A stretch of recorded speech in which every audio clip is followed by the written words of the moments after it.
सभी बस आज हमने करनी है लास्ट ऊपर जो मेरा पोर्शन है ना वो करना है साफ़, क्योंकि गर्मियों की वजह से ऊपर मेरा बेटा नहीं सोता, तो हम सारे इधर एसी वाले रूम में ही सोते हैं गर्मियों में। तो इधर की भी सफाई कर ली है, बेडशीट भी मैंने आज उसको चेंज कर दिया है। मैट्रेस की जो ज़मीन पे हमने मैट्रेस बिछाया होता है, तो ये रूम साफ़ ही था, इसकी डस्टिंग वगैरह बस की है।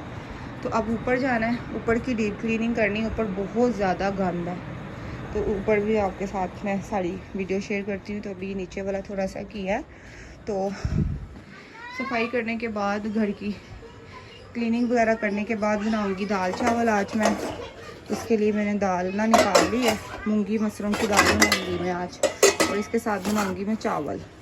ठीक है, तो ये मैंने निकाल ली है। तो पहले ऊपर वाला ज़रा काम हम डन कर रहे हैं, तो फिर नीचे आके मैं चावल भी खाना बनाती हूँ। कर तो वीवर सब हम जा रहे हैं सबसे ऊपर वाले 3rd फ्लोर पर।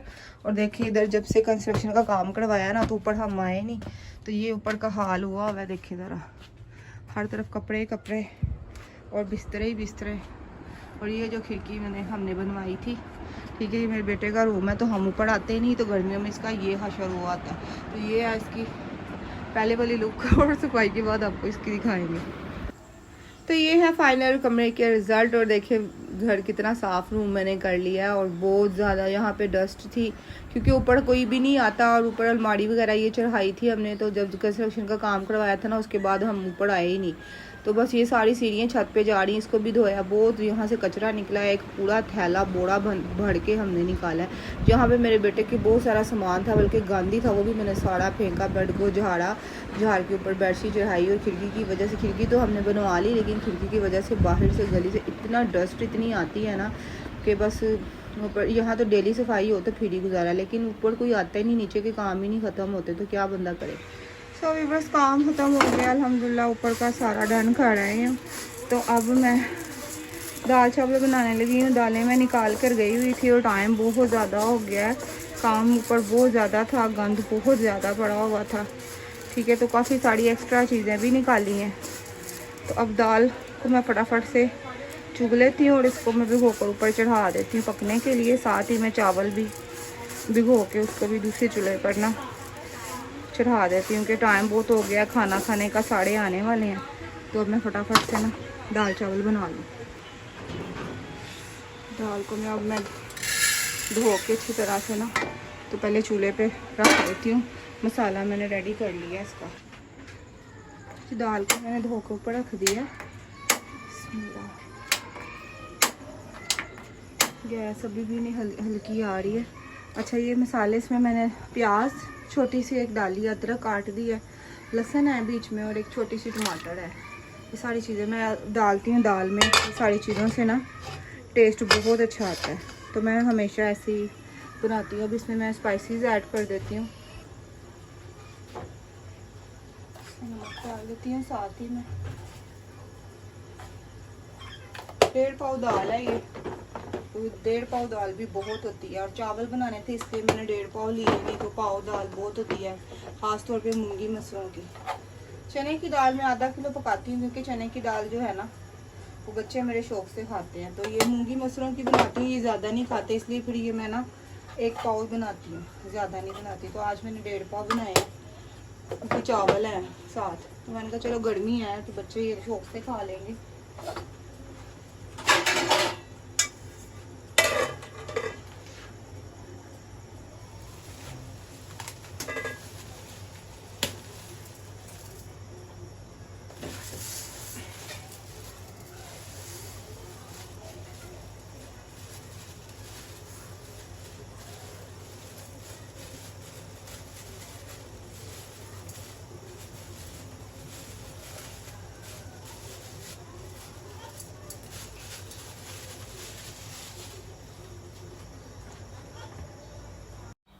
अच्छा, दाल मैंने ऊपर चढ़ा दी थी, सारी चीज़ें इसमें डालकर पकने के लिए। ठीक है, और देखें दाल 50% कुक भी हो गई है।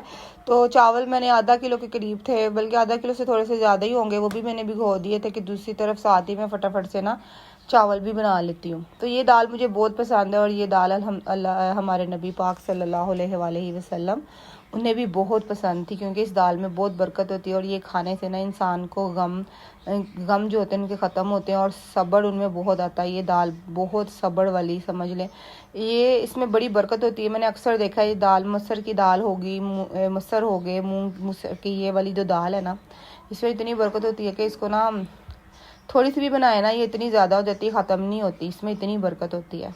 तो हमारे नबी पाक आप सरकार ये बहुत शौक़ से खाते थे, तो इसलिए ये दाल मुझे भी बहुत पसंद है। तो बच्चे मेरे अभी खाते नहीं इतने शौक़ से, लेकिन फिर मैं कभी कभार बना लेती हूँ, तो फिर साथ चावल बना लेते हैं। तो मेरे अब्बू अल्लाह बख्शे वो भी ये बहुत शौक़ से दाल खाते थे। अल्लाह पाक उन्हें जन्नत में कर दे मेरे माँ बाप को, आमीन। तो दाल मेरी होगी रेडी अल्हम्दुलिल्लाह। ज़्यादा मैंने पानी नहीं डाला था क्योंकि इतनी पतली दाल अच्छी नहीं लगती, उतनी ही पानी डाला था जिसमें ना दाल पक जाए। तो देखिए काफ़ी थिक सी है। तो अब इसको मैंने तड़का लगा दिया। इस तड़के में मैंने लहसुन और प्याज डाला था बस, और कुछ नहीं। तो मैंने इसको तड़का लगा दिया, तो बड़ी मज़े की दाल वीवर्स बनी थी। तो बस ये रात को ही हमारी एक टाइम हो गई थी, सब ने खा लिए थे दाल चावल ना, दोबारा बची नहीं थी। थोड़ी सी दाल बच गई थी, तो वो सुबह हमने ना नाश्ते के लिए मैंने रख ली थी थोड़ी। मैंने कहा चलो सुबह ना पराठे बना लेंगे।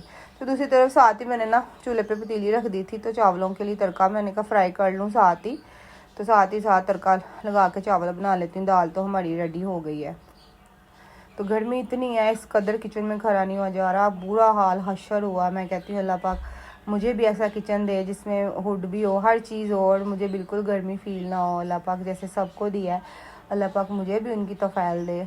तो कभी भी किसी से जलना नहीं चाहिए किसी को देख के हसद नहीं करनी चाहिए। अल्लाह से हमेशा दुआ करनी चाहिए और अल्लाह से ही मांगना चाहिए। अल्लाह पाक सब्र करने वाले को और दुआ करने वाले को बहुत पसंद करता है। और मैं कभी भी किसी को देख के हसद नहीं की, ना ही कभी किसी को देख के जेलसी की है, हमेशा दुआ की है। और अल्लाह ताला ने जिस हाल में भी रखा है ना, मैंने शुक्र अदा अल्लाह का किया। हर हाल में मैं शुक्र अदा करती हूँ, हर बात पर शुक्र अदा करती हूँ। खाना खाती हूँ तब शुक्र अदा करती हूँ, कोई चीज़ देखती हूँ शुक्र अदा करती हूँ, अपने रूम में बैठती हूँ अपने घर को देखती हूँ शुक्र अदा करती हूँ। मैं कहती हूँ मैं अल्लाह की कौन सी दी हुई नेमत पे अल्लाह का शुक्र अदा करूँ, जितना करूँ उतना ही कम है। मैं बार बार अल्लाह का शुक्र अदा करती हूँ, ये सोच के कि अल्लाह ताला मैं इस काबिल नहीं थी, तूने मुझे इतना कुछ दिया है, इतना नवाजा, अपना घर दिया है, घर में सुकून दिया है, 2 मुझे बेटे दिए हैं, ठीक है। और मुझे मेरे घर में मेरे सिवा किसी का कोई मदद दखल नहीं है, किसी का कोई हिस्सा नहीं है। सिर्फ ये मेरा घर है, छोटा सा चाहे घर है, लेकिन मेरा तो है ना। कोई टेंशन नहीं है, किसी की कोई रोक टोक नहीं है। तो फिर क्यों ना मैं अल्लाह का शुक्र अदा करूँ। आज अल्लाह ने इतना दिया है, कल अल्लाह बड़ा भी घर देगा इंशाल्लाह। तो बस अल्लाह ताला मुझे कामयाब करे, मेरी दुआ है अल्लाह ताला सब कामयाब को, यूट्यूब जितने जो नए चला रही हैं उनको भी, सब यूट्यूबर्स को कामयाब करे। तो अल्लाह ताला मुझे भी कामयाब करे कि मैं भी अपने दिल की सारी ख्वाहिशें पूरी करूं, अपने बच्चों की ख्वाहिशें पूरी करूं जो मैं नहीं कर पा रही। तो अल्लाह ताला मुझे कामयाब करे, मैं अपने हस्बैंड का साथ दूं, अपने हस्बैंड का सहारा बनूं, तो सबका साथ दूं। मैं कहना नहीं चाहती, मेरी इस तरह की सोच है। तो बस अल्लाह ताला मुझे दे, मैं गरीबों का साथ दूं, जो गरीब है उनकी मदद करूं। अल्लाह मुझे इस काबिल करे तो सही। तो मेरी ये दुआ है हमेशा, मैं ये सोच रखती हूँ, मुझसे किसी का दुख नहीं देखा जाता। तो सो वीवर सब खाना हम खा रहे थे, तो बहुत ही मज़े के दाल चावल बने, बड़ा ही मज़ा आया। सो वीवर ये थी मेरी आज की वीडियो, मेरा आज का व्लॉग। अगर आपको पसंद आया तो लाइक ज़रूर कीजिएगा और अपना बहुत सारा ख्याल रखिएगा। जहाँ रहे खुश रहें, हंसते रहें, मुस्कुराते रहें, दुआ में याद रखा करें। मैं भी आपको हमेशा अपनी दुआ में याद रखती हूँ। ओके, अल्लाह हाफिज़, बाय बाय।